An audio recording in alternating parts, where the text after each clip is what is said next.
Dixon wakes up in the morning with a tremendous hangover. He soon realizes that he fell asleep while smoking and has burned large holes in the bedsheets as well as in the rug and the table. Without thinking, Dixon cuts the burnt sections out of the bedsheets with his razor. He also begins to think about how to plan and escape from the Welches even earlier than he had previously planned. He attempts to put a call through to Atkinson, asking Atkinson to phone earlier than previously planned so that Dixon can escape before the damaged sheets are discovered. Dixon waits on the telephone for a half hour, however, without ever reaching an operator. Frustrated, he proceeds into the breakfast room, where he finds Christine eating breakfast. Dixon quickly apologizes to her for his behavior the previous evening. Christine listens with intermittent fascination and hotness to Dixon's description of his night at the pub. During their conversation, Dixon again notices Christine's beauty, as well as her large, unabashed appetite, and her laugh, which is less musical than he expects.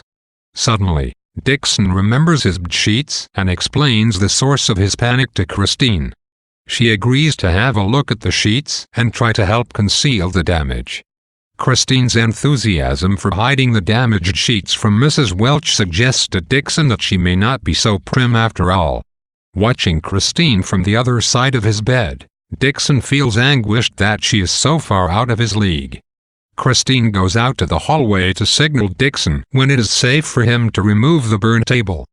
Dixon brings the table out, laughing with Christine, when Margaret suddenly throws open her bedroom door and asks Dixon what is going on.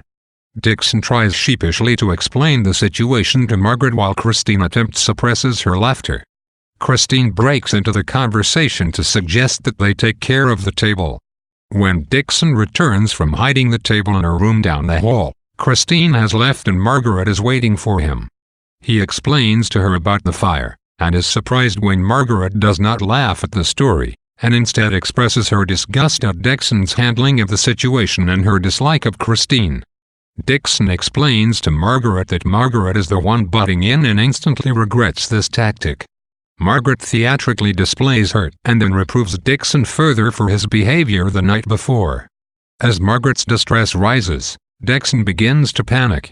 He eventually breaks in to speak, and Margaret becomes quiet and, finally, decides to return to bed. Bertrand calls out from downstairs that Dixon has a telephone call, which Dixon takes in the drawing room. Dixon speaks idly with Atkinson on the phone for several minutes, then hangs up and begins to tell the group that he must leave immediately to meet his parents, who've unexpectedly arrived in town. Before he can finish, Margaret and Johns come into the drawing room. In the ensuing chatter, Dixon slips out with hurried explanations. The opening of Chapter 6 continues to make Dixon's choices in action seem more like bad luck than bad choices.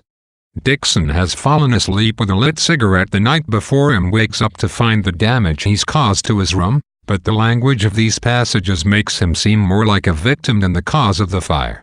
Dixon's hangover is not described as the consequence of having drunk too much the night before, but instead as the result of being expertly beaten up by the secret police during the night.